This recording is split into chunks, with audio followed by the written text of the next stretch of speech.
Hello everybody, welcome to the I Am IT Geek YouTube channel. My name is Shabazz Dar and as ever I am the IT Geek. So this is my third recent video around doing reviews of tech books and mainly I've been reviewing Packt books. Packt were kind enough to send me some freebies. I think in the first sort of video I did last week you saw I gave you an overview of the four books I'm going to be reviewing. So today I am reviewing a book by Sean Sullivan called, it's the first edition, it's called Demystifying Ansible Automation Platform. So this is, it's not an exam guide, the last book I did was on the AKS Kubernetes exam, like a study guide. This isn't. This is a book around Ansible automation, and it's not one that I can't say I enjoyed reading it. It's a topic that I'm not very familiar with at all, and I struggled with it. But that doesn't mean that it's a bad book, and it's definitely not a bad book, and I'll explain why. And for those people that know Ansible Automate, and want to learn about automation of Ansible, and they know this topic, I think it'll be a very useful book, and I will explain why. So let's get into it again. As normal, I am using the Packt portal, their sort of subscription portal, which I find really useful, so I can go through the book with you. So, as I mentioned, this book is called Demystifying Ansible Automation Platform. So it's a very, very specific topic. So it's not like an overview of anything. It's looking at Ansible, and not an Ansible as a topic, but the automation of Ansible platform. So again, straight away, I like to look at who's this book for. And I'll be honest, I struggled to understand from this these few paragraphs. It didn't really make it clear, in my opinion. So it's I believe you need to have Ansible experience. You need to have done. Apparently, Ansible is quite quick to pick up, according to this book. And if you're interested in looking at the sort of nuances and stepping up into sort of intermediate to expert level with Ansible, and in your understanding of Ansible Tower and AAP, then this book is for you. In addition, there are multiple ways of interacting with the platform. So I've tried to grasp anyway, and by reading it as well, this book is very, very, very technical. Very technical book. Uses a lot of technical sort of technical terminology, and I'm assuming this book is for people that have a good 2 to 3 years experience with Ansible. That's what my understanding would be from reading it, not from reading that chapter. It's a bit difficult, doesn't really make clear who it's for. I think, if it could just be made clear that it's someone with this much experience, or for a XXX engineer, Ansible engineer, or a DevOps engineer, or whatever, or a developer, then that makes it quite clear.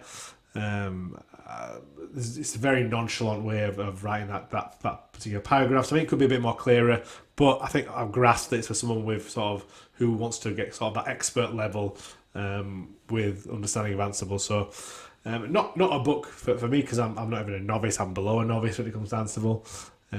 But one thing I will say that Sean Sullivan definitely knows Ansible very well, and this book proves that. It's a very, very informative book. So this book is a bit. What I'll say about the chapters are short and snappy, and there's 15 in total. And I think, again, in a way, I think that's really good, because the author gets straight to the point, and he tells you the information that you need to know. Doesn't ramble on too much. There's not loads and loads of text for the sake of it. Short, snappy chapters, and I think that makes it easier to read, if I'm honest with you. And although I said I struggled with it, that's because I don't know the topic very well. This book isn't aimed at someone with my knowledge, my level of knowledge. My level of knowledge on Ansible's too low. But that's the only reason I struggled with it, not because it's a bad book. I think for people who have this level, and who are covered by who it's for, I think this is a very good book for them. So just like an introduction into the topic. And again, I like the way he's broken this down, installing it. Again, installing the platform, and then installing it on OpenShift. Then we're going to some configuration. And there's a few topics around configuring, not just the sort of configuring the settings and automation, the authentication, and then looking at the sort of configuring the basics after the installation, and then we're going to role-based access control, and very much focused around configuring and creating. So, like I said, another book where, as we'll see as we go along, the authors use a lot of examples, use a lot of code and a lot of images. So as far as that was, good, it made it. I didn't fall asleep reading it because it kept me engaged because of the images and the diagrams. So as we go into, let's start going into chapter 1. So I'll just give you an overview. I won't go through every chapter like the same as always. I won't go into every chapter, but I want to prove my point that I'm making. That again, straight off the bat, even though it's an overview, going straight into sort of a flow diagram, which makes it so much easier to read for me. I didn't understand it, most of it, because I don't know Ansible, but I think for someone who doesn't know Ansible, this would be very, very easy to follow. So we're going to some of the information around Automation Hub and Red Hat Insights for Red Hat AAP, and then again still quite a bit of theory, but then we do start to get into some more diagrams, and this becomes more apparent as we go along. So now here we're looking at some more sort of commands. Very, very command heavy, but again another sort of diagram. Again, just a bit of a flow diagram, just helps get the point across. So this is obviously around this diagram is trying to explain the execution environments in Ansible Navigator. It's just a bit, it gives a bit more, backs the content a bit more. So really big fan of the way we've done that. Again, moving into chapter 2. So this is actually installing the Ansible Automation Platform. So it gives you an overview of the technical requirements, and then we are getting into sort of how-to guide of how to do it. And again, very good use of tables, very good use of diagrams and flow diagrams. There's more flow diagrams, I'd say, than anything in this book, which I personally am a big fan of. So again, we just started to go back up here. These are sort of going through commands, pseudo commands. Again, I'm a big fan of these because it gives you a chance to actually do these commands yourself and follow it as you go along. One thing that I would have liked to have seen is some test questions, not because it's a practice, it's not you're not doing it for an exam, but just to test your knowledge, I suppose.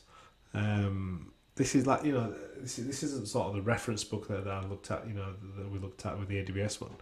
This is giving you information. I'd like to test my knowledge, if I want to. If I was doing Ansible and I was reading this to try and learn, I'd say I want to give a little practice onto maybe an exercise of some sort or something just to put into play. Put it to test what knowledge I'm reading. That's not to say it needed that. I don't think it does. I think the book is about demystifying Ansible automation. I think it does that. It doesn't need any questions. Doesn't need any practice tests or any sort of. You do loads of practical stuff here anyway. But it's just me. I like seeing stuff like that. But I don't think it takes away from the value of the book at all. It not having it. It's not an exam guide book, so I don't think it's an essential piece. So as we're going along again, moving on to if we look at sort of chapter 3, so this is going on about installing the automation platform on OpenShift. So again, very, very practical, especially the creating and configuring pieces, and that's the whole way through. If we look at we're configuring here, so we're going to configure the settings and authentication. So I didn't try any. I didn't try any of these. I read it while I was on holiday, so I didn't really try any of this code. So I can't say I learned much from that aspect. But I think if you are reading this and you're an Ansible person, then you definitely get a lot from these sort of exercises, and it'll be quite rewarding and very, very engaging. And again, I love how-tos. I love kind of topics where I get to get my hands dirty. So for people who are doing Ansible and they read this, then definitely going to enjoy reading it, and you will learn a lot. So yeah, good job on the sort of layout and the images and the sort of diagrams as well as the commands. So again, we move on to sort of role-based access control for Ansible. Again, very important topic in my opinion. Identity is key. Protecting identity is key, and role-based access control helps protect us. Protect your identity. So I think this is a very important topic to put in here. So well done on that. And again, I'm not going to go through each chapter, but again, it's a very, very similar breakdown in all chapters because they're all so practically focused. The author could have just done loads of text on how to do stuff, but the fact they've used diagrams really helps. It really does. So very good job on that. And again, it said it's 15 chapters, so they all go through. It's even though they're small chapters, or smaller than if you look at the size of the book, it's not gamma. It's not thick. It's not like pages and pages, is it?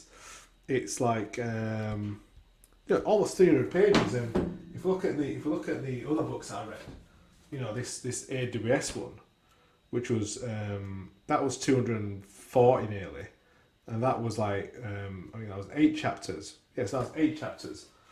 That's nearly it's only 70 pages more, but there's nearly double the amount of chapters in this book. So I think that the short, snappy chapters are really good, and I like the way it just clicks through them rather than having really long-winded chapters. Sean Sullivan, the author, just gives you the information in really well and really quickly, and I think that's important because you can type for ages with these books, and you can get lost in jargon and lost in just rambling on. And I'm talking from personal experience, so it's important to just stick and focus on as an author, and I think Sean does that really well. So very good job on that, Sean. And yeah, again, all the chapters follow very similar, because we're going about configuring and creating. And this as we get to sort of chapter 12, looking at a lot of sort of the CI/CD sort of pipelines and automation controller, going back to a bit more theory based with sort of the commands as well. And there's not as many no diagrams this, but again, because this is more, it's very much a command line tool, so there's still those commands in there that you can follow. So a very, very practical element, keeps it interesting, keeps it engaging. So really good job, I feel. And yeah, there's nothing else that really stood out for me that I didn't like. There was nothing that I really didn't like about them, because as far as the content goes and the way the author has written it, and the way I personally feel it's going to keep readers engaged. It's for someone who knows Ansible already, someone who's looking to advance sort of the architecture level, that really advanced level. I think it's a must buy. Sean does a really good job with it. I keep on getting the wrong part of my camera.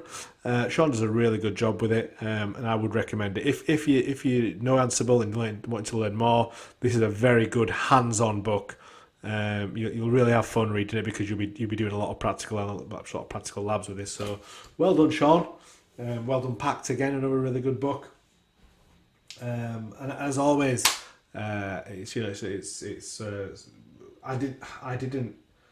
I struggled with it just because it was Ansible. I don't know Ansible, but as always, it's another good book from Packt, and I do recommend you buy it if you are wanting to learn more about Ansible. So I will put the link to where you can buy the book in the description, a link to Sean Sullivan's socials, so you can say well done to Sean, and also, again, as normal, put a link into my socials so you can ping me if you've got any questions about any of my videos. If you are watching and you're not subscribed, why not? Hit that subscribe button. I do appreciate everybody's support. Give me a comment, give me a like. I always appreciate feedback, as long as you're not being mean. If you want to be mean, say what you want. But yeah, so thank you for watching, and up until next time, thank you and goodbye.